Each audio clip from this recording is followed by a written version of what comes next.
Hello everyone and welcome to part 2 of the Gloryfinder card review. In this video we will be covering set 6 through 10, the Idolmaster series, the Gloryfinder starter decks, and the Vanguard crossover. So without further ado, let's get into them. We're starting with set 6, and there is nothing for Forestcraft. In Swordcraft, there is Kagemitsu, Matchless Blade, Hero of Antiquity, and his Evo, Grand Acquisition, Petalwink Paladin. In Runecraft, there's Crimson Meteor Storm, and that's it. And then Dragoncraft has nothing. And then in Abysscraft, we have Ginsetsu Great Fox and her Evo, Bear Pelt Warrior, Yuzuki Righteous Demon. In Havencraft, we only have Boost Kicker. And in Neutral, we have Mammoth Gods Colosseum, the Colosseum on High, Bad Kaha and her Evo, Mithra Daybreak Deity and her Evo, Fall from Grace, Clash of Heroes, Biofabrication, and Sentry Gate. First up is Kagemitsu, Matchless Blade. He's a 1-cost 1/1 Swordcraft follower that has Rush, and on Fanfare he says, give this follower +X, where X equals the number of face-up Evolve followers on your Evolve deck, and if X is at least 3, give it a Sail, and if X is at least 7, give it On Strike, refresh the follower, and perform only once per turn. The On Strike essentially means it has double attack, and with the fact that the Gloryfinder Evo deck is 20 cards instead of the usual 10, it will probably be a lot easier to hit at least 3 and 7 compared to normal, and games are probably going to go on much longer, so the chance that you'll actually hit 7 is much more common as well. Next up is Hero of Antiquity. That's a 7-cost 6/10 follower with Russian Aura, and he can't be destroyed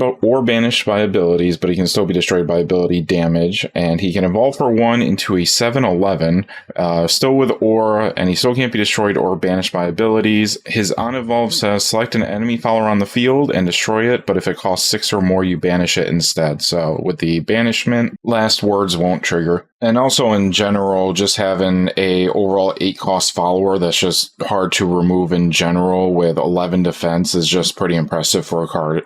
Next up is Grand Acquisition. It's a 1-cost quick spell that says each opponent buries the top 3 cards of their deck. And I threw it in here because there is probably a decent amount of decks that have cards that once they hit the cemetery, there's just no way to return them. So having that spread across all 3 of your other opponents is probably a good way to get rid of some threats, especially in a singleton deck format. Up next is Petalwink Paladin. It's a 6-cost 5/5 that on Fanfare you can select an enemy follower on the field, destroy it, and draw a card. Pretty simple and a little bit more consistency with drawing.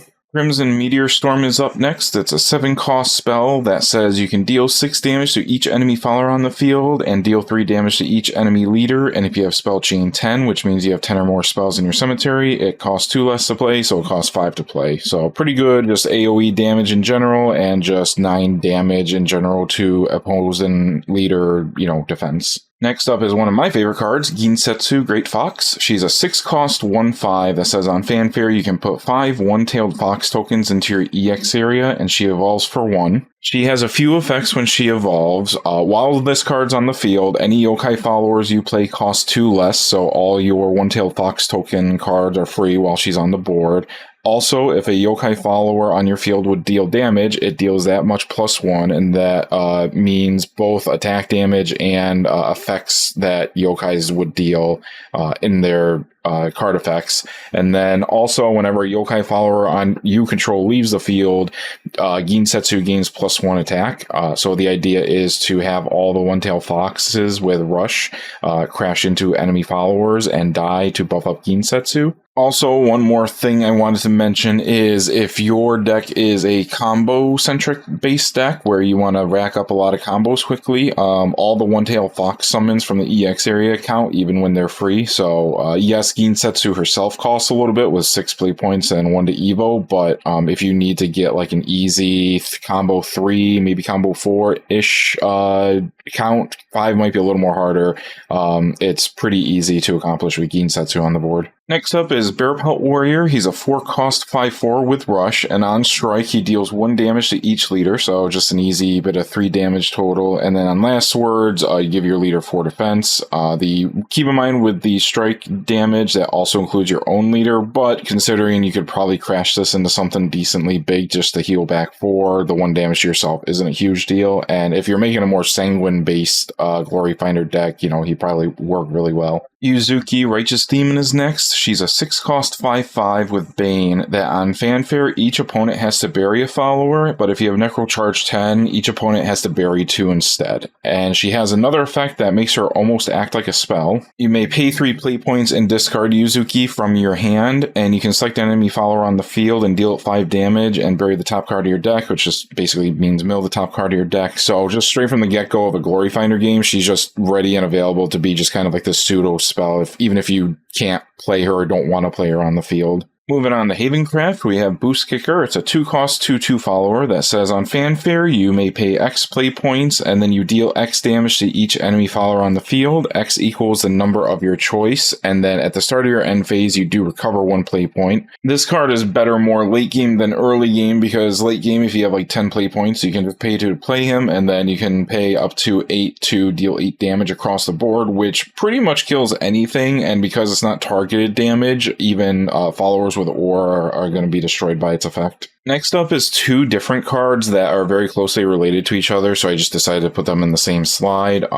We first got Mammoth God's Coliseum. It's a 7-cost 7/8 that on fanfare, each player buries each follower on their field except for one of their choice, and then its last words is you search your deck for a copy of Coliseum on High, and then you summon it, and then you shuffle your deck. So then we'll switch over to Coliseum on High. It's a 6-cost amulet, but again, if Mammoth God's Coliseum last words trigger, you can play it for free. Its fanfare is each player looks at the top 3 cards of their deck. They may summon a follower from among them and then bury the rest. And then as long as Coliseum on High is on the board, if a follower on the field can attack a follower, it can't attack leader. So basically you have to kill followers before you're going to get to the leader. It's just kind of like a pseudo ward, essentially. I suppose the biggest application of the second effect of Coliseum on High is opponents who are kind of storm happy that might want to just play a Stormer and then swing at the enemy leader just for free. So if you have a engaged follower and your opponent plays a Stormer, they can't just hit you for face. They have to go through your follower first. Next up is a card that I'm not totally sure how to pronounce, but I just call her Bad Kathy. She's a 3-cost 2/3 follower that can evolve for 2, and on fanfare, you can choose one of 3 effects on her. First, you can either choose to give another follower on the field +1/+1, or heal 2, or look at the top 3 cards of your deck and put any number of them on the top of your deck in any order, and then put the rest on the bottom in any order. On Evolve, you get to choose one of 3 effects again. You can either engage each enemy follower on the field, or deal 2 damage to each enemy leader, or put the top card of your deck into your EX area. Each effect on each part of the card kind of coordinates well with a different effect on the other part. So like the +1/+1 works well with engaging something, so then it can run into it. The healing yourself 2 is just the opposite of dealing 2 to the enemy leaders. And then being able to scry the top of your deck with the base form, and then being able to essentially draw on the Evo form is just, complementary to each other and their effects to work well. Next up is Mithra, Daybreak Deity. She's a 6-cost 5/5 that evolves for 1, and on fanfare, each player rolls a 6-sided die. If they roll a 1, 2, or 3, they draw 2 cards, but if they roll a 4, 5, or 6, they discard 2 random cards. So it's kind of a big risk, big reward, and it's kind of more of a party card. On Evolve, you can declare any number from 1 to 6 and then roll a 6-sided die. And if you roll the declared number, you give your leader 5 life, search your deck for any card and put it in your EX area, and then shuffle your deck. And then you recover all your play points. So if you can guess correctly and hit the nuts, essentially, with which die roll you decide to call, you essentially kind of get a free second turn with a little bit of advantage and resources. Fall from Grace is the next spell. It's a 3-cost spell that says, quick, select a follower on the field, banish it, and give its leader 2 defense, and its controller draws a card. This card is basically the equivalent of Swords to Plowshare from Magic. It's not as good as Swords to Plowshare in my opinion, but it's about the closest equivalent. And keep in mind, the follower doesn't have to be an enemy follower. It could be yours as well if you need to get rid of it. But again, keep in mind, it is banishing the card and not just destroying it and sending it to the cemetery, so you're not going to get any last word effects. Next up is Clash of Heroes. It's a 1-cost spell that says you select a follower on your field and an enemy follower on the field, and you deal the first follower damage equal to the second's attack, and then you deal the second follower damage equal to the first attack. So it's essentially forcing two followers to attack as a spell. The only difference from just attacking like normal is you can have two followers that are standing attack, or there is no resting after the attack because it's not technically an attack, so you're not going to be engaging your follower to do the attack. So if your follower, let's say survives the battle with Clash of Heroes, then it's still at least standing. The second to last card of the set to talk about is Biofabrication. It's a 1-cost spell that says you can select a face-up evolved follower in your evolved deck and turn it face down and draw a card. So it's essentially just pay 1 to flip your Evo follower back face down.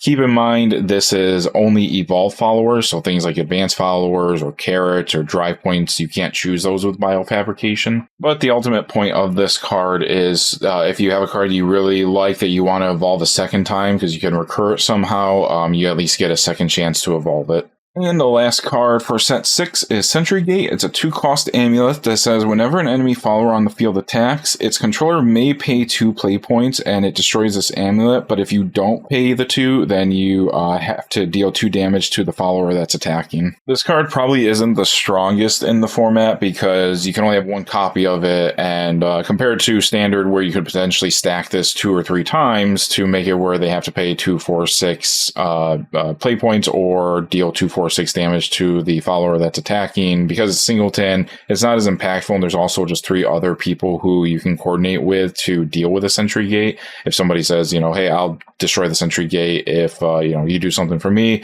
it just makes it less impactful for the game in general. Moving on to set 7, we don't have too many cards. In Forestcraft, we only have Blossom Spirit and her Evo. Swordcraft has Leod the Crescent Blade and his Evo, and Elegance in Action. In Runecraft, we have Presto Changeo. In Dragoncraft, we have nothing. In Abysscraft, we have Dublame, Duke and Dame and his Evo. Angel Demon and Forbidden Art. In Havencraft, we have Marcotte, Heretical Sister, and in Neutral, we have Colorful Cook and Aldous, Trend-Setting Seraph. First up is Forestcraft with Blossom Spirit. She's a 3-cost 2/3 that on Fanfare you can put an Eteran Great Tree or Fairy token into your EX area, and she evolves for 1. Her on-evolve effect, she gets +1/+1, so she's a 3/4, but her on-evolve effect is you select an enemy follower on the field and deal it 2 damage, and if you have at least 3 cards in your EX area, you deal 4 damage instead, and so I'm sure there's enough cards that make it relatively easy to get a decent amount of cards in EX area, so it doesn't seem like it'd be too hard to get 4 damage, but ultimately this card is kind of really useful if you're kind of doing a more combo-based deck. We're hopping right into Swordcraft with Leod the Crescent Blade. He's a 2-cost 1/3 that evolves for 2, and while he's on the field reserved, he has Intimidate and Aura, which means as long as he's standing up vertically, he has Intimidate and Aura, and then at the start of your end phase, you can select an enemy follower on the field and deal 2 damage. When he evolves, you can select an enemy leader or follower on the field and deal it 2 damage, and he still retains the Intimidate and Aura effect if he's reserved, and he still pings enemy followers on the field for 1 at the end of the turn. So it's just really nice that the end of your turn is being able to just freely do a little bit of damage with someone that probably will stick around for a little bit. Up next for Swordcraft is Elegance in Action. It's a 1-cost spell that says you can select an enemy follower on the field and engage it and draw a card, but if you do discard Elegance in Action by card effect or even by end of turn max card hand limit size rules, you can just select an enemy follower on the field and engage it for essentially free. Moving on to Runecraft, we have Presto Changeo. It's a 2-cost spell that says you can select an enemy card on the field and put it on the bottom of its owner's deck, and then the controller of that card that you put to the bottom of the deck may summon a follower or amulet from their hand. The amulet is probably not as likely to happen, but the follower is more than likely to happen, so if you do use this, you probably want to use it on a big follower that's going to be really hard to handle. And since you know it's a singleton format, you know at least the very least the next card that he plays or she, I suppose, but that they play has to be at least something else than what you return back to the deck. Next is Do Blame Duke and Dame. He's a 2-cost 2/2 that on Fanfare you bury the top card of your deck, and he evolves for 1, and on evolve you can select an enemy follower on the field and deal 2 damage, and if you have 10 or more cards in Cemetery, you deal 4 damage instead. So Necrocharge is pretty easy to accomplish. 10 is not a lot of cards to get into the Cemetery. Even mid-game, it's probably going to be easy to do. And 4 damage is, a respectable amount, at least for the early game. Maybe late game it's not, but this is more of at the very least, you could play it turn 1 with 3 play points and just at least kill something that's really low on health. Hellblaze Demon is next. She's a 2-cost 2/3 that on Fanfare you may discard a card to put the top card of your deck into your EX area, and if it's a follower, give it +1/+1. So worst case, you basically discard a card to just get a new card, and if it's an amulet or spell, it just doesn't get +1/+1, which whatever, it's just a hand cycle essentially. But if it is a follower, then you just get that nice +1/+1 buff. And the last Biscraft card is Forbidden Art. It's a 2-cost spell that says select an enemy follower on the field and deal 4 damage. And if there's a Nicola Forbidden Strength on the field, you can deal 6 damage instead. I'm not including Nicola in this just because Forbidden Art on itself, on its own for 2 is just pretty good for 4. If you want to run Nicola, that's cool. But because everything's singleton, I feel like the odds of you having Nicola and Forbidden Art kind of at the same time are just pretty low, so I figured at least just highlight the spell itself that does 4 for 2 play points. The first and last Haven card we're going to talk about is Marcotte, Heretical Sister. She's a 2-cost 1/3 with Ward, and on Fanfare you get to draw a card, but if you have 5 cards in your EX area, you can instead just search your deck for literally any card and add it to your hand and shuffle your deck. Most of the time you're probably just going to just draw a card for, pretty easy and free cost, especially for Ward. But in the off chance that your deck does deal with the EX area a good amount, if you do get 5, then hey, free search for literally anything you want in a singleton format deck. Next up is Colorful Cook in neutral. It's a 1-cost 1/2 follower that says you may put an Ateran Great Tree token onto your field or in your EX area and give your leader 1 defense. And then its last words is you may discard a Natter card to draw a card.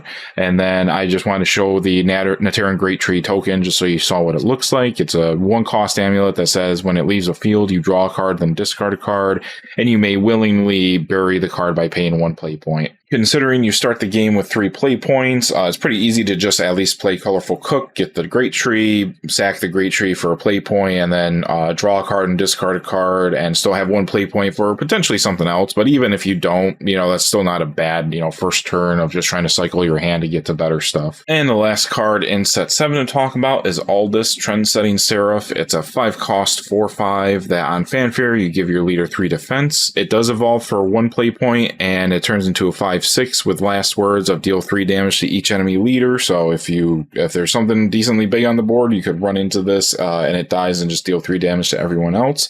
Just a good kind of life total swing kind of card with Rush to remove some mid-size followers. So Idolmaster was actually supposed to be between 6 and 7. I didn't realize that, but I am too lazy to just kind of swap it. So here we are with Idolmaster. After we talked about set 7, we actually have a decent amount of followers to talk about. Starting with Forestcraft, we have Yumi Aiba and her Evo, Kana Imai and her Evo. Swordcraft, we have Kyoko Igarashi and her Evo, and Angelic Maid. And then in Runecraft, we have Mizuki Kawashima, Center Street, Frederica Miyamoto, Rika Jogasaki and her Evo, Tomoe Murakami, Full Bloom Panorama, Tsukasa Kiryu and her Evo, Yuka Nakano and her Evo, Yukari Mizumoto, Noah Takamine, Mode Estaval, and in Biscraft we have Whispers of a Dream, Chio Shirayuki, Aki Yamato, My Life and Sounds, and in Havencraft we have Akane Hino,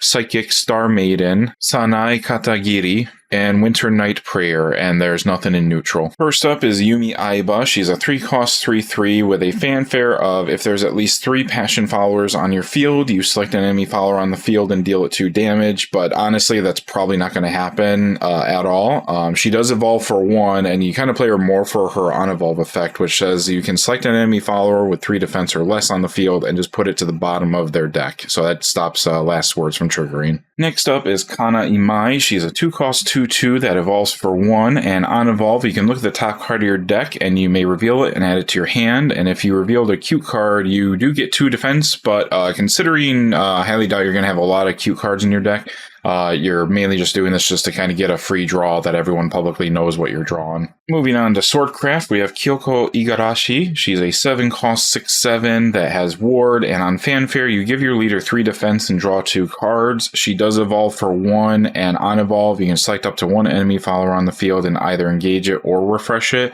And during your turn, she doesn't take any damage. So with the rush that she gets from evolving, she can freely just run into something, forced to engage it, I should say, and then decide to run into it without taking any damage. And then she still retains Ward for defense later. Next up is Angelic Maid. It's a 2-cost quick spell that says you can select a follower on your field and give it 1 attack and 3 defense, and your leader 3 defense. So if your opponent thinks they're going to kill you're one of your own followers, you can just give it a buff, and it probably will survive. 3 defense is pretty good, and just 3 life is just nice, a little bit of survival as well. Keep in mind that you can't play this with no followers on your field to just gain 3 life. You do have to select at least a follower to give the buff to. Mizuki Kawashima's next. She's a 7-cost 7/7 that has an act ability where you can engage her and deal 3 damage to each enemy leader and enemy follower on the field. And if you have at least 9 cards with different base costs in your cemetery, you deal 7 damage instead.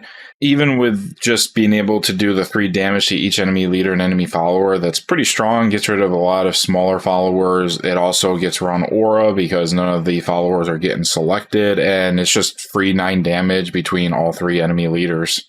Next is Center Street, which is one of the 3-cost 5 damage spells I mentioned in my part 1, but this one is quick. You can deal 5 damage to an enemy follower, and the second half is you can draw a card if you have a passion follower on the field, but considering I doubt that'll happen, it's mainly there just for the first effect, and essentially being extra copies of the same card as other 3-cost 5 damage spells. Next up is Frederica Miyamoto. She is a 2-cost 2/2 that says once per turn when you play a card that originally costs 5 or more, you can select an enemy leader or enemy follower on the field and deal 3 and draw a card. So considering you start with 3 play points, it's not going to be long before you start to being able to play 5 costs or more. So this is actually kind of feels more of like an early card game effect. However, that being said too, it should be pretty easy to proc her later on once you start getting 7 or more play points, because at least at the very least 7,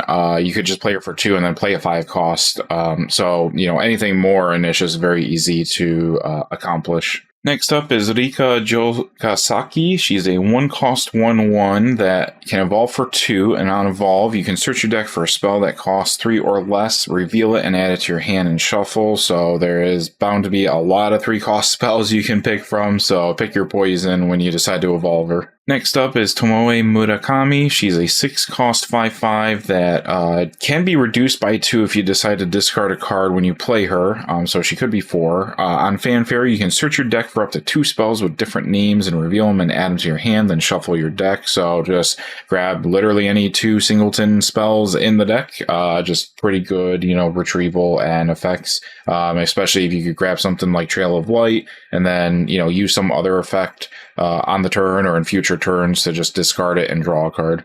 Next up is Full Bloom Panorama. It's a 5-cost spell that with quick that says you can select up to 2 enemy followers on the field and destroy them, and they don't have to be 2 followers on the same enemy field. If one enemy has 1 follower you don't like and another enemy has another follower you don't like, then you can choose both and destroy them. It's a little expensive, but considering you have 5 play points, even if you kind of end the turn with 5 floating, it does kind of cost some mind games as well with your opponents of like, how much do they want to commit to the board, because maybe you have the Full Bloom Panorama. Who knows? Next up is Tsukasa Kiryu. It's a 6-cost 5/5 follower that on Fanfare you can increase your max play points by 1. She does evolve for 2, and on evolve you can select an enemy follower on the field and just straight up destroy it. But if you do have 10 max play points, you can also deal 3 damage to its leader. And then it still gets rush as well. So a lot of good 2-for-1 removal with the potential chance of burning your opponent for a little bit of damage. Next up is Yuka Nakano. She's a 1-cost 1/2 follower that evolves for 2, and on evolve you can deal 1 damage to each enemy follower on the field, but if you do have 10 max play points you can deal 4 damage instead. So even on turn 1 you could deal 1 across the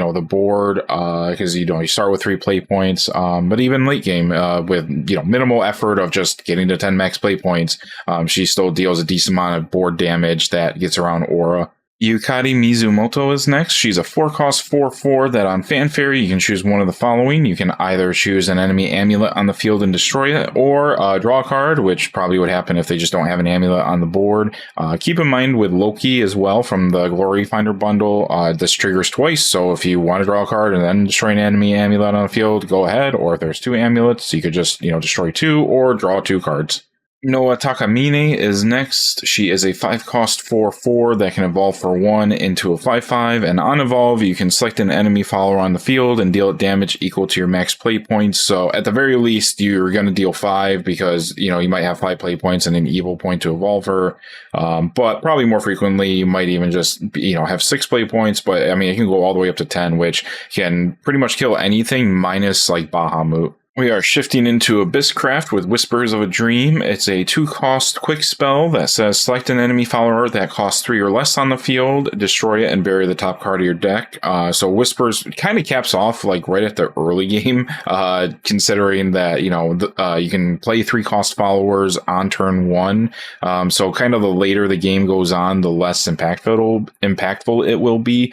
But regardless, still just having it as like kind of a pocket option for the smaller followers is not bad because it's not restrained by how much HP the followers have. Hio Shirayuki is up next. She's a 3-cost 3/3 that on Fanfare you can deal 2 damage to your leader to draw 2 cards, and so she's perfect turn 1. Just spend all 3 play points. Yeah, sure, you're taking 2 damage, but at 30 life, 2 damage is not going to make or break the game at that point, and you just get to draw 2 cards to help get your hand be more consistent. Aki Yamamoto is next. She's a 7-cost 5/5 that on Fanfare you can select an enemy follower on the field and deal it 5 damage, and she evolves for 1, and on evolve you can select up to 2 enemy followers on the field and deal them 5 damage. Keep in mind with the on evolve you can't select the same enemy follower twice, so if an opponent has like a 10 defense follower that you wish you could hit twice with her Evo effect, you can't. They have to be 2 separate enemy followers. Up next is the spell My Life My Sounds. It's a 3-cost spell that says select an enemy follower on the field, destroy it, and if Sanguine's active for you, which means you've taken damage during your turn,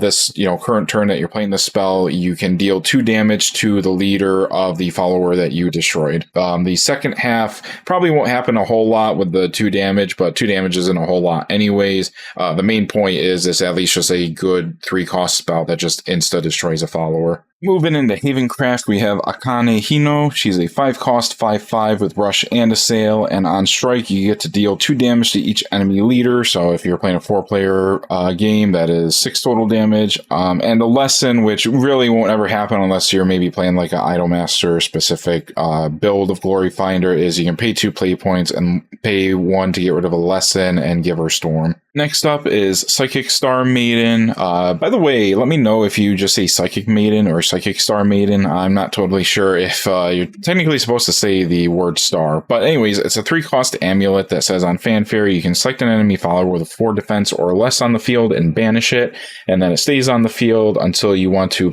pay 5 play points and sacrifice it to select an enemy follower on the field and banish it, and that can be any follower. So again, you can kind of have the mind games of like, how big of a follower do I want to play so I don't get hit by the Psychic Star Maiden, kind of fun stuff like that. We're getting towards the end of the Idolmaster set with Sanai Katagiri. She's a 7-cost 7/7 with Rush and Ward, and she says if this follower would take more than 3 damage, it just takes 3 instead. So she basically has to be hit 3 times before she finally gets knocked out at 3 apiece, so 3, 6, and then 1 more hit for 7.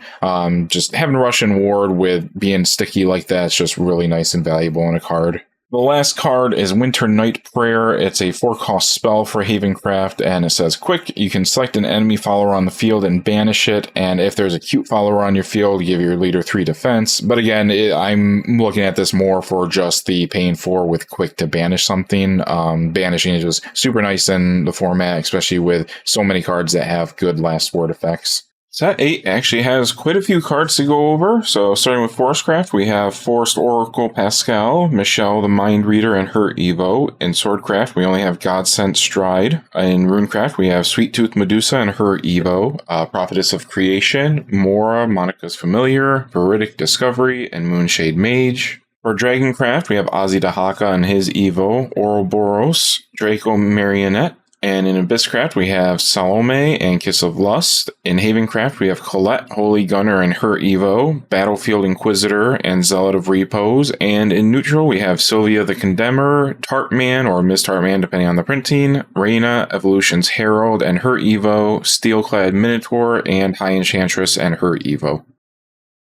Forest Oracle Pascal is a 7-cost 4/7 with Ward, and on Fanfare you get to select an enemy following the field and put it on top of its owner's deck, so it helps with, cards with the last word. And then at the start of your end phase, you can give each other follower on your field +2/+2 and your leader 4 defense, so at the very least you'll get 4 defense even if you have no other followers on the board, but if you run a follower spam happy deck, then you can give a pretty good buff to your whole board. Next up is Michelle the Mind Reader. She's a 1-cost 1/1 that can evolve for 2, and on evolve you can search your deck for a Forestcraft follower that costs 5 or more and reveal it and add it to your hand and then shuffle your deck.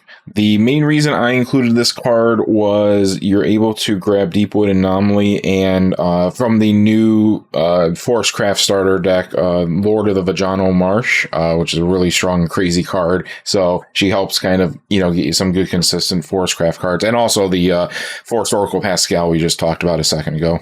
The only Swordcraft card to talk about is Godsend Stride. It's a 2-cost spell that gives a follower on your field +3 attack and 2 defense and rush. Probably mainly used more for just the stat buff on a follower that's already on the board. The rush, I guess, is nice if you do need to clear a threat, but I think the biggest thing is just to buff up something that's already on the board that doesn't have summoning sickness that might have been unassuming to your opponent, and then you can just buff it. Next up in Runecraft is Sweet Tooth Medusa. She's a 4-cost 3/4 that has quite a few effects. She can evolve for 2, and on Fanfare you can search your deck for a card that costs 2 or less and reveal it and add it to your hand and shuffle your deck. And then during your turn, whenever an enemy follower is put from the field into the cemetery, you can summon a Serpent token, and on evolve you can select up to 2 enemy followers on the field and deal 5 damage divided between them.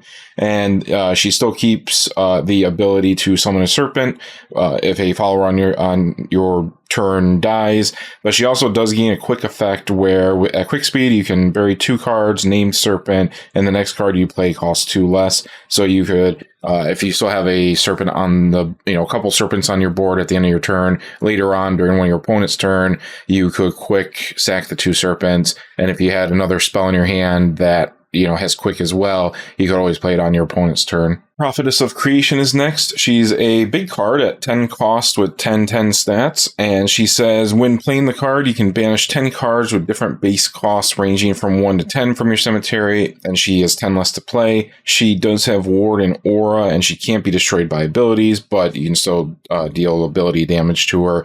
And she also has an act ability from her hand where you can discard her to draw a card and then discard another card. So a little bit of free cycling in your hand, which is kind of the main reason why I have her in the deck, but also just having Ward Aura and not being able to destroy by abilities is just generically good in general. And there's certain decks you can build, like with a Phoenix Roost or Tilting at Windmills that you can play her for essentially free, or with Tilting at Windmills, it does give her the ability that she would be destroyed at the end of the turn, but because she also has the ability that she can't be destroyed by abilities, it just stops Tilting at Windmills' downside. So you just have a Ward Aura, like just big body that is just tough to get rid of. Mora, Monica's Familiar is a pretty simple card. It's a 1-cost 1/1 that on Fanfare you get to draw a card and discard a card. So it's really just for the early game, a little bit of like hand cycling. And, if you need a certain card that's just put into the cemetery, it's very easy to do with this. So just very simple. Just want to kind of give it a quick shout out.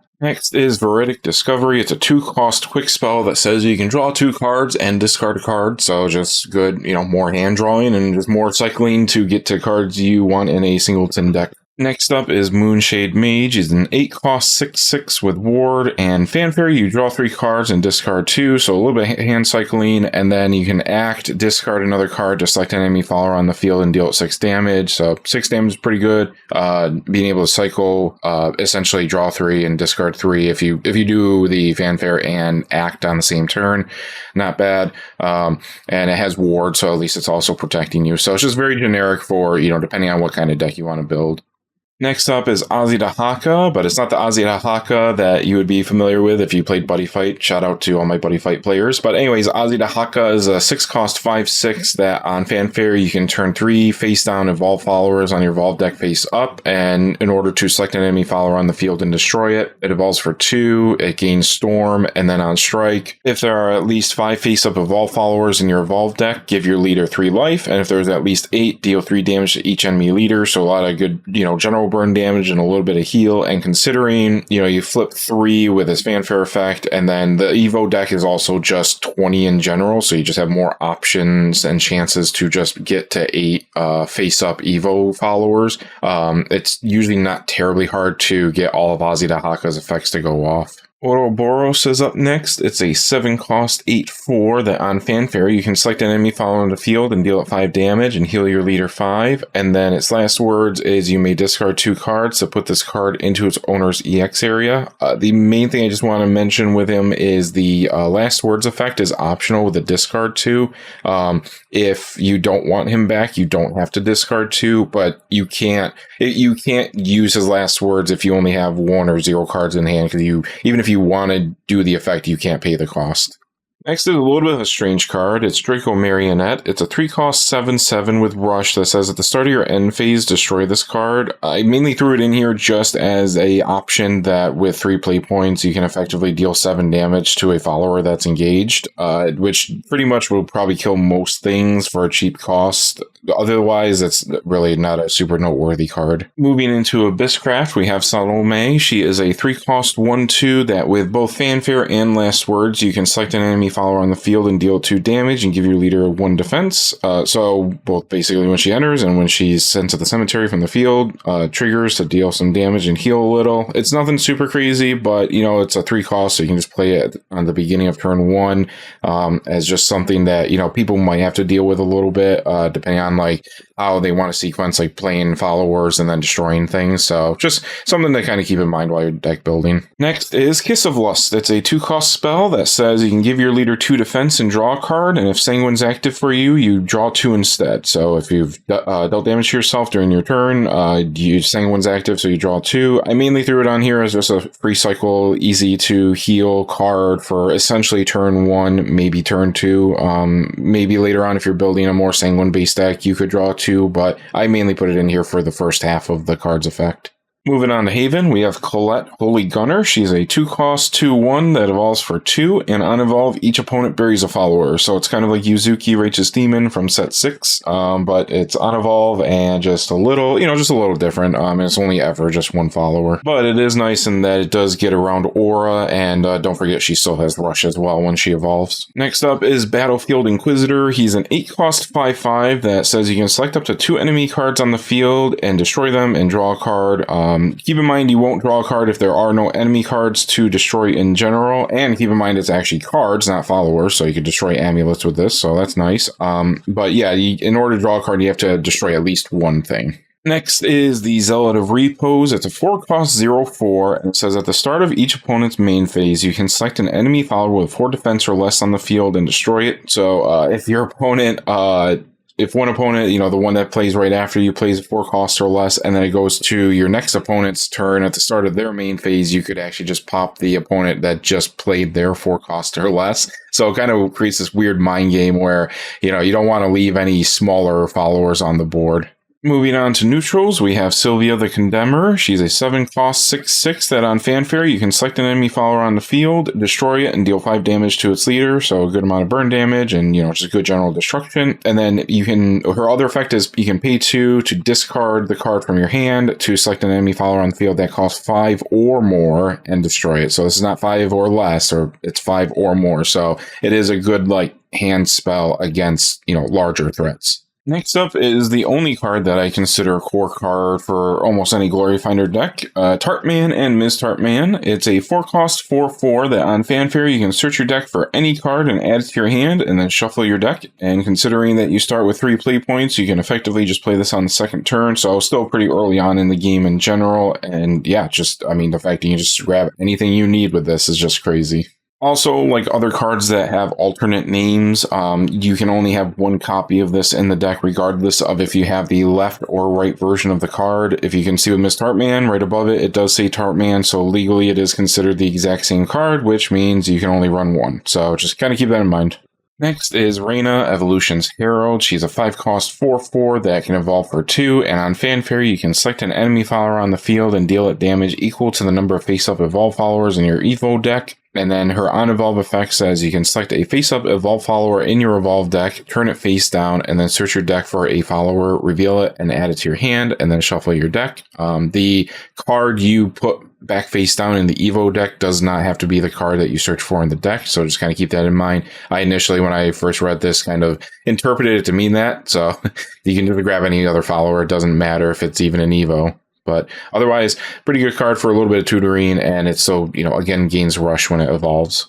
Next up is Steelclad Minotaur. It's a 6-cost 7/6 with Russian Ward, and it says if this follower would take combat damage, it takes that much -2 instead. So and keep in mind that's only combat damage. It still takes full effect or ability damage. Last is High Enchantress. She's a 4-cost 4/3 that on Fanfare, each player puts the top card of their deck into their EX area, and you do it 2 times, and she evolves for 1, and on evolve you can select an enemy follower on the field and deal it damage equal to the number of cards in your EX area. Keep in mind it is only your EX area, not everyone else's. It may not be that great of a card because you're giving everyone a free draw too, but I kind of want to throw it in here because it's kind of a, more fun party kind of aspect of giving maybe gifts to other people to, benefit you later. All right, moving on to set 9, we have a decent amount of cards. With Forestcraft, we only have Blessings of Creation. In Swordcraft, we have Prim, Innocent Princess and her Evo, Nanja, Silent Maid, Axe Princess and her Evo, and Frontline Ramparts. In Runecraft, we have Snowman King and Witch of Foresight and her Evo. In Dragoncraft, we have Jerva of Dragonic Mail and his Evo, Force of the Dragon Newt, and Dragon's Handspur. In Abysscraft, we only have Big Soul Hunter and her Evo. We have nothing in Havencraft, and in Neutral, we have Paradise Vanguard and his Evo, Sutungur and his Evo, Divine Retribution, and Valkyrie of Order. Blessings of Creation is a 1-cost spell with quick, draw a card, and then if you have at least 5 Forestcraft spells with different names in your cemetery, give your leader 2 defense. I don't anticipate the later half of that ability to really go off at all, but it's mainly here just as another form of insight where you can just pay 1 at quick speed to draw a card. Next is Prim, Innocent Princess. She's a 2-cost 1/1 that has on Fanfare summon a Knight token, and on Evo for 1, you can search your deck for a Nanja, Silent Maid, reveal it, and add it to your hand, and then shuffle your deck. So a little bit of deck thinning, and we'll get to Nanja in a second, and also you can just kind of board spam a little bit with the Knight, and you can do this turn 1 since she costs 2, and then 1 to Evo. So, perfect use of, your first 3 play points in a game. And next up is Nanja Silent Maid, and she is a 3-cost 4/4 that says she costs 1 less to play if Prim is on the field. Her Fanfare is you draw 2 cards and discard 2, and considering Prim is pretty much a turn 1 card, and a lot of times you don't even get to play cards that much, if at all, on turn 1 with a lot of decks, especially if you're playing casually, doing nothing turn 1 is not a big deal. When it gets back around to your turn and you have 4 play points, you might have a decent chance of actually just playing Nanja for 2 play points to do some hand cycling, and a 4/4 for 2 play points is pretty good. Next is Axe Princess. She's a 1-cost 2/2 that can evolve for 4, and on evolve you can select an enemy follower on the field and deal it 4 damage. Her Evo's a little expensive. Actually, I shouldn't say a little. It's pretty expensive, but 4 damage is pretty good if you can get to your 5 play point turn and play her, or if it's your 4 play point turn with and you have an Evo point you can spend. So at earliest that's a turn 2 card, but at the end of the day you're paying 5 for 4/4, so decent stats and maybe a little overpriced, but the 4 damage is nice, and she still gets rush if you want to run her into something. Last up for Swordcraft is Frontline Ramparts. It's a 2-cost amulet that says quick. You may tap it and bury it to select an enemy follower on the field and deal 3 damage. It's mainly, I threw it in here as a fun kind of mind game where you can put it on the board and just kind of, see who might take the bait or see how other people react to cards they want to play that might have 3 defense and they don't want it to die. But if it's like the only card they can play, they might just, sacrifice it and use it anyways. It could be used also as a form of negotiation with people, saying, hey, if you can deal some damage to some big threat on the board, like Deepwood Anomaly, where it's just like, everyone would lose, you could negotiate with people saying, hey, if you, commit some damage to Deepwood, I can finish it off with Frontline as well. Moving into Runecraft, we have Snowman King. He's a 6-cost 4/6 that says while he's on the field, followers that cost 3 or less on the field can't attack enemies. And his last words is you gain 3 life back. So it's a little bit of like a stall, tactic of the smaller followers in the game. But considering also that most cards you're going to want to play either cost 3 or more, or between their Evo and their call cost is at least 3, this probably isn't a huge threat later on in the game. But if your opponents play more of a token spam heavy deck that they're more like knights or steelclad knights or that kind of token, this helps at least mitigate those smaller threats. Next up is Witch of Foresight. She's a 2-cost 1/3 that says on Fanfare, you can look at the top of your deck and you may bury it, and then she evolves for 1, and on evolve, you may again look at the top card of your deck and may bury it, and then you can draw a card. So if it's a card you like, you can keep it there and then draw it, or if it's also just another card you don't like, you can just mill it and then draw the next card.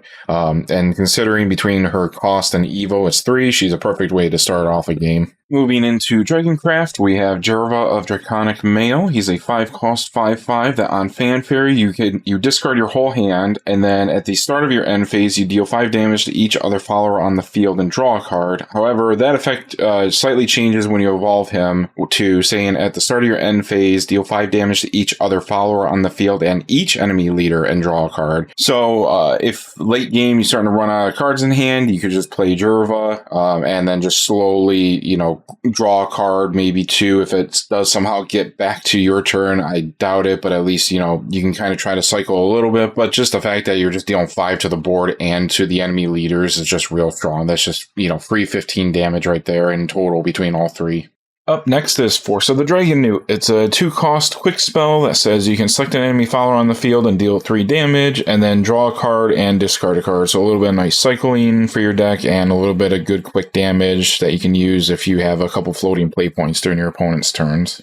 Next is Dragon's Handspur. It's a 2-cost spell that says you can select an enemy follower on the field, deal 2 damage, and draw a card. It's not a lot of damage, but at least it's a little bit of something, and it does cycle itself, so it's not the worst thing in the world, but it's just an okay card, but it is generic enough that I figured just mention it for Gloryfinder decks. Moving on to Abysscraft, we have Big Soul Hunter. It's a 4-cost 3/4 that can evolve for 1, and on evolve, each opponent buries a follower with the highest attack among followers on the field. So best case, you'd be able to have your opponent sacrifice 1 follower each, so that's 3 total followers, and if it's the only follower on their field, then they just have to sacrifice it. So, and then if there's any other remaining followers, Big Soul Hunter has pretty good stats where it could probably rush into it to kill it. And now we're jumping right into neutral from Abysscraft, and we have Paradise Vanguard, which is a 3-cost 2/2 follower that on Fanfare, if there are at least 5 angel cards in your cemetery, you get to select an enemy follower on the field and banish it. You can evolve it for 1 into a 3/3, and on evolve, you get to select an enemy follower that costs 4 or less on the field and banish it. Considering everybody has multiple turns of 3 and 4 play points, so you actually have a total of 6 turns, because everyone has a 3 play point turn and everyone has a 4 play point turn. This card's pretty good in the early game to be able to clear effectively any of those, and if you run enough angel cards for your deck, then you could potentially get the Fanfare effect to just banish any follower on the field. I am probably going to butcher this card's name, but I usually refer to it as Sutungur.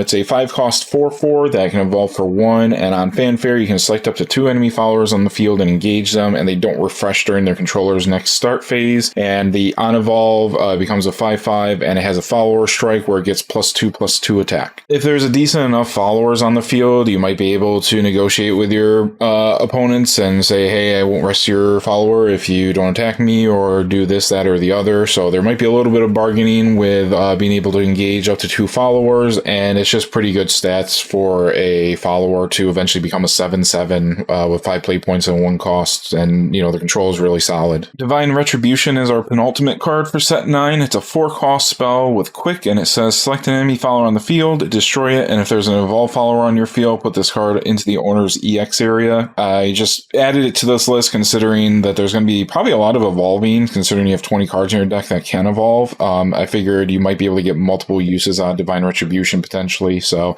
just want to throw it in here. And then once it's also in the EX area, everyone will know that it's lingering around and could be used potentially as long as you have 4 floating play points. So some kind of politics you can kind of keep in mind while dealing with your opponents. And the last card for set 9 is the Valkyrie of Order. It's a 1 cost 2/1 that on Fanfare you can pay X play points and it gets +X, where X equals the number of your choice from the number of play points you paid. Considering everybody starts with at least 3 play points, this could easily be a 4/3 in the early game, which is okay. It's not, an insane amount, and especially since it can't even rush or attack or anything, it's nothing like super crazy, but it's at least decent. And in the late game, it could become really crazy at 9. It could be a 11/10 if I'm doing the math correctly in my head. So it could be a pretty big follower later on that might have to be dealt with. But again, the only downside of it is there's just nothing protecting it. It doesn't have rush. It doesn't have any other kind of special effect. So it is what it is, but I just want to throw it in here as an option depending on what you want to do with your deck. And it's generic enough that it could just be used for a lot of different decks potentially. So just want to throw it out there for people to consider. And finally, we're moving on to set 10. In Forestcraft, we have Treacherous Reversal and Optimistic Beastmaster. In Swordcraft, we have Ilmasuna, Discord Hawker, and Pompous Summons. In Runecraft, we have Piquant Pioneer and its Evo, and Arcane Artur. In Dragoncraft, we have Ayala, Devoted Knight, and Dragon Impact. In Abysscraft, we have number 6, Milteo, the Lovers, and their Evo. Number 14, Luzen Temperance, Deathbringer and his Evo. Insatiable Desire and Soulbox. In Havencraft, we have just Pure Song Priest. And in Neutral, we have number 21, Zelganea the World. Number 21, Zelganea O Great World, Angelic Strike, and Pure Shot Angel and its Evo. First up in Forestcraft is Treacherous Reversal. It's an 8 cost spell that says you destroy each card on the field and each player buries each card in their EX area. Then you, as the player who casted the card, discard your hand. You look at the top 5 cards of your deck and you may put any number of them into your EX area and bury the rest. The point of this is to just clear a whole board that is just full of potentially crazy things that just need to be dealt with. And your hand might be getting low, so you can just clear out your hand, get up to 5 more cards from your deck into your EX area as kind of like a pseudo hand, and then just be able to move on from there. Next is Optimistic Beastmaster. It's a 4 cost 3/3 that on Fanfare you can look at the top 3 cards of your deck and put any one of them into your EX area and then put the rest on the bottom of your deck in any order. And then the tap effect is not really what I added this for, but you can act and tap it to select an enemy follower on the field and deal damage equal to the number of cards with different base costs in your EX area. At the end of the day, I put this card on the list mainly just for the Fanfare effect, but if you do run a lot of cards in the EX area, then you might be able to get some benefit out of the act ability as well. Next is Swordcraft with Ilmasuna, Discord Hawker. It's a 3 cost 3/3 that you can act, tapper, and select an enemy follower on the field and deal 3 damage. And the second ability is not really relevant, but if you do have a merchant that's not named herself on the field, you can also deal 5 instead of 3. I mainly put her on here because considering you start the game with 3 play points, if you are kind of one of the later turn players, most cards are probably going to have 3 defense or less, so Ilmasuna is a really good just turn 1 with 3 play points, play it, tapper, deal 3 damage to some enemy follower on the field, and just a pretty solid turn 1 skill, so that's why I added her to this list. Next up is Pompous Summons. It's a 1 cost spell that says choose one. You can either draw a card, or if there's a princess follower on your field, search your deck for a Swordcraft follower, reveal it, and add it to your hand, then shuffle. I mainly threw it on here as the cantrip effect of drawing 1 card for turn 1, but if you are playing a more Swordcraft heavy deck, you might have princess followers, and then therefore it can become a pretty decent tutor for a Swordcraft follower. I had to look up on Google how to pronounce this word, but apparently it's pronounced Piquant. So we have Piquant Potioneer. It's a 5-cost 4/4 that on fanfare you get to draw a card, evolves for 1, and on evolve you can either discard a Runecraft card to give your leader 5 defense, or discard a non-Runecraft card and select an enemy follower on the field and deal it 5 damage. So regardless of which option you choose, you at least have something that's a decent effect to use on either yourself or an enemy follower. This card, I too had to Google the word. Apparently it's pronounced Auteur, so this is Arcane Auteur. It's or Auteur. Holy moly, that's a tough one for me to say, but it's a 4-cost 4/4 that on fanfare you can draw a card or select a spell in your cemetery and add it to your hand. Regardless of which option you choose, it's just a nice +1 for consistency, and it's only the second turn if you do decide to just draw a card. So not a bad card to start off the game with. Next, we're moving on to Dragoncraft with Ayala, Devoted Knight. She's a 5-cost 2/2 that says on fanfare you can either choose one of either increase your max play points by 1 and recover 2 play points, or if Overflow is active for you, you can summon a Devoted Dragon token and give your leader 2 defense. The Devoted Dragon is a 5-cost 6/6 with Ward, and while Ayala Devoted Knight is on the field, it doesn't take ability damage. I mainly put Ayala here as a way to increase your play points by 1. Her original form is a little out of date and a little slow by now, so she seems to be at least a little bit faster, but she is more expensive at 5 play points compared to her original form being only 3. And I figured more in the late game, if you do decide to play the Devoted Dragon token instead of increasing your max play points by 1, it seems to be pretty decently statted, and the fact that it can't take damage, or ability damage I should say, with Ayala on the board seems pretty solid, so just figure throw it on here. Next in Dragoncraft is Dragon Impact. It's a 6-cost spell that says put the top card of your deck into your EX area, so it has a little bit of a cantrip effect, and then you deal 4 damage to each enemy follower on the field. So if there's a lot of followers on the field, then it does a pretty good amount of board wipe damage and or getting followers down low, and it also helps get around aura because this is not specifically targeting followers. Next, we're moving into Abysscraft with number 6, Milteo the Lovers. It's a 5-cost 4/4 that on fanfare you may discard a card and reveal cards from the top of your deck until you reveal 2 followers that cost 3 or less and summon them, and then you shuffle the rest of the cards you revealed and put them back to the bottom of your deck. And at the end of your end phase, if you have Necrocharge 20, you can evolve Milteo, and on evolve you may pay 2 and destroy each enemy follower on the field and change each enemy leader's defense to 6. Milteo would probably be used for more Necrocharge based decks, but in theory, if any game goes on long enough, any deck could really use it if you hit Necrocharge 20 for its on evolve effect. But also, considering a lot of followers are probably going to start off as 3-cost followers, because the game starts off with 3 play points, I figured it was a probably good option to choose if you wanted to kind of board spam a little bit on turn 5, maybe 6 if you wanted to potentially evolve one of those followers that you do summon. Next up is number 14, Luzen Temperance. It's a 7-cost 5/5 that says if your leader would take damage, it takes that much -1 instead, and opponents can't draw cards outside of their start phase, which is pretty good considering a lot of Gloryfinder decks do want random cantrip draws on their cards. And then on fanfare, each player discards down to 2 cards, which does include yourself, unfortunately. But Luzen Temperance does not stop you from being able to use your own draw effects to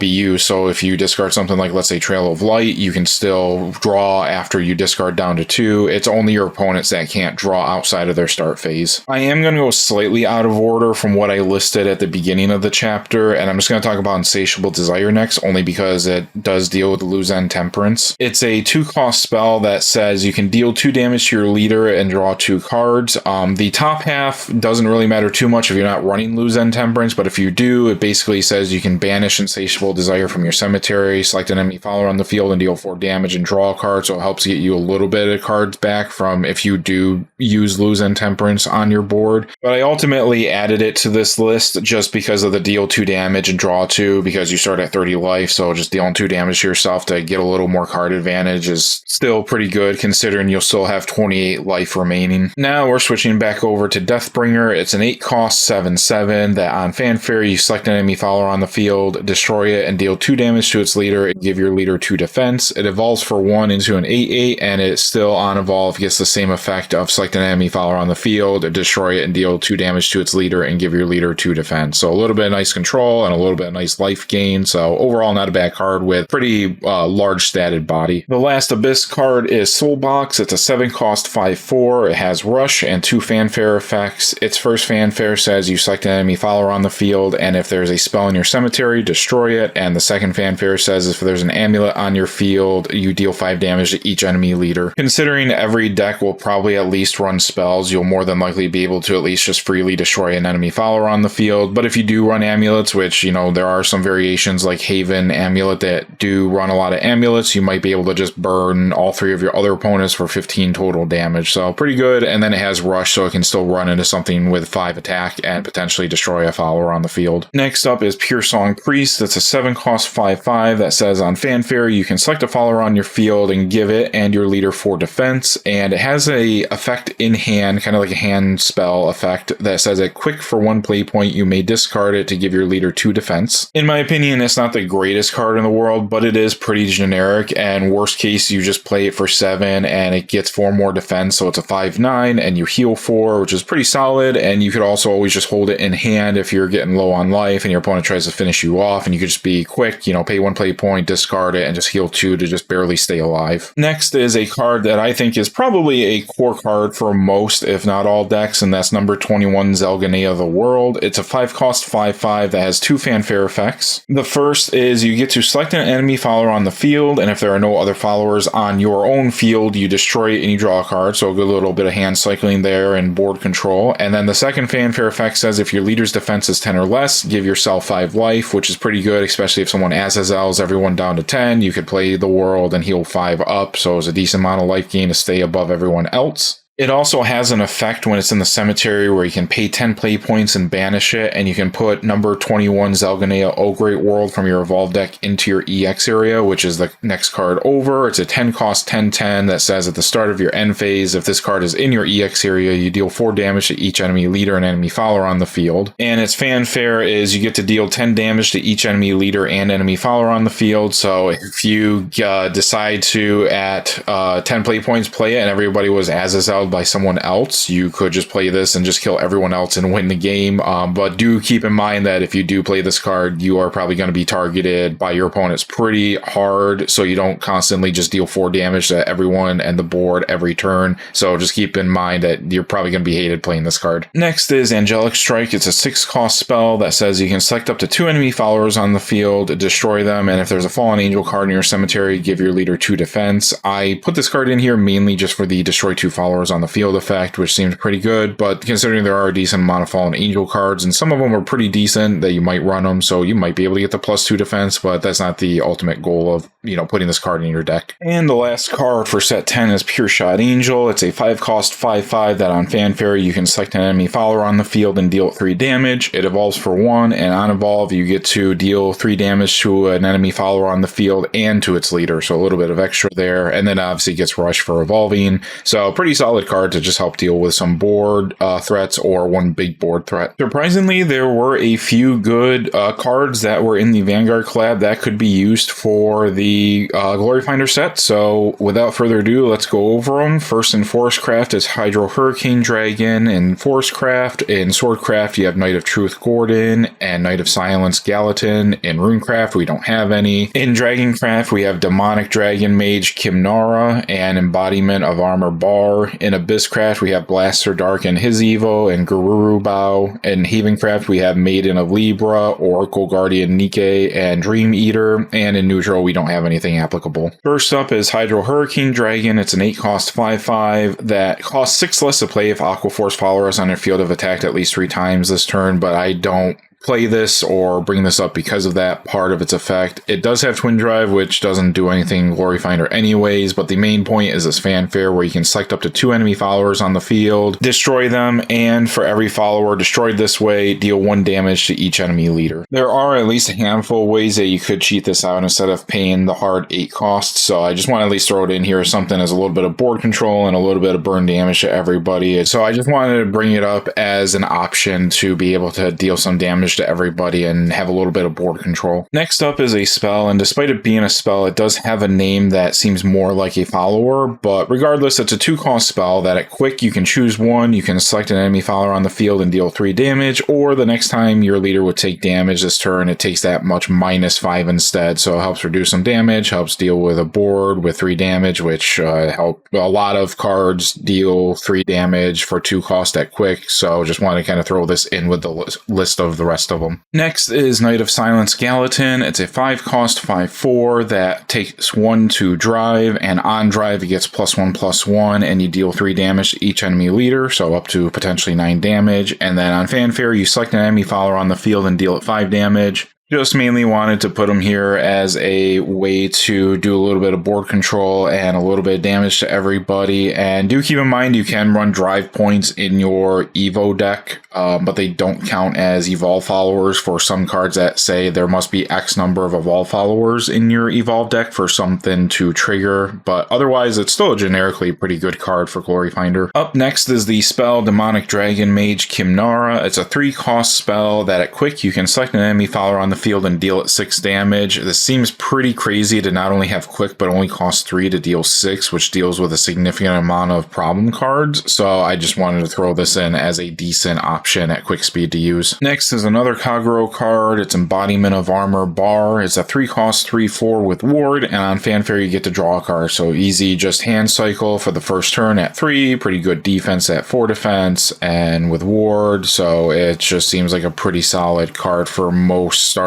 hands. Next up is Blaster Dark. He's a 3-cost 3/3 that on fanfare you bury the top 2 cards of your deck, and he does have single drive, but unless you run a Vanguard exclusive Gloryfinder deck, that doesn't matter. He does evolve for 1, still retains the single drive, and on evolve you select an enemy follower on the field and deal 3 damage, then 1 more for every 5 Shadow Paladins in the cemetery. I put him on here mainly for the easy 3 damage to an enemy follower, and he has rush, so he'd be able to rush into something, but otherwise I don't plan on most decks or people to be able to successfully deal more than 3 damage with his on-evolve effect. The last Abysscraft Vanguard card I'm going to talk about is Garuru Bow. It's a 4-cost spell that at quick you can select an enemy follower on the field and up to 1 Shadow Paladin follower in your cemetery and destroy the first follower and add the second to the hand. You could play this just as a 4-cost, destroy 1 follower on the field. The selecting a Shadow Paladin follower part, it says up to 1, so the 0 is a perfectly good option as well. So you could use this along with a few other 4-cost destroy spells in your deck if you need them for consistency. Next is a card that I think is almost borderline needed as a core card, but I just decided against it just in case, and that's Medium of Libra. It's a 3-cost 3/3 with ward, and it says on fanfare you can look at the top 5 cards of your deck and put any number of them on the top of your deck in any order and put the rest on the bottom in any order, and then you can just tap her to draw a card. So turn 1 with 3 play points, it's good to just check top 5, rearrange what you need in order or what you don't need and put it to the bottom of the deck, and then just tap her to draw that card that you absolutely do need, and at least then you might have the next couple turns already kind of planned out for the future. Next up is Oracle Guardian Nike. It's a 4-cost 4/4 that has Rush and Assail, and the other effect it has, which I don't really care about, but it's whenever you drive check a trigger, you give it Storm, but I ultimately just put this card on the list for the Rush and Assail for it to just be able to run into something and deal 4 damage to an enemy follower. And the last card to talk about in this video is Dream Eater. It's a 2-cost 2/2 that on fanfare you get to draw a card and then put a card from your hand into your deck 3rd from the top, so you could kind of math out the cards in your hand, where if you have 6 play point card, you can put it 3rd from the top, so then when it gets around to your turn with the 3rd from the top card, hey, it's a 6 play point card and you can just play it immediately onto the board. And that's it for all the reviews up through the Vanguard set, so if you have any questions, feel feel free to let me know in the comments. This was a lot of work and research and organization to get this all squared away. So if you appreciate the work or any of the commentary, please, either like, comment, or subscribe on the video. So thank you very much. Bye.